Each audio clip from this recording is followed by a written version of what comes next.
సమాధానకర్తయగు దేవుడే మిమ్మల్ని సంపూర్ణంగా పరిశుద్ధపరచునుగాక. 1 తెస్సలోనికీయులకు రాసిన పత్రిక 5వ అధ్యాయం 23వ వచనం. దేవుడు నీ అందు పరిశుద్ధత మరియు సంపూర్ణత కోరుకుంటున్నాడు.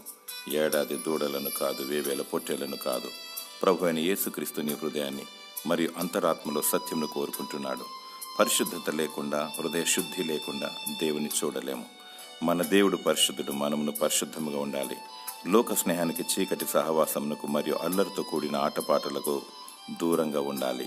అనునిత్యము ప్రభుని యేసుక్రీస్తు దేవుని ఆత్మతో సత్యముతో ఆరాధించాలి. అనేకులు అసంపూర్ణ స్థితిలో ఉన్నారు. లోకంతో స్నేహం చేస్తూ మరియు విశ్వాసులుగా చలామణి అవుతున్నారు.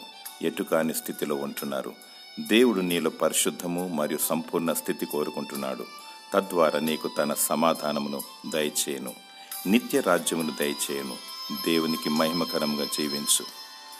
దేవుడు నిన్ను తన సమాధానం చేత దీవించునుగాక.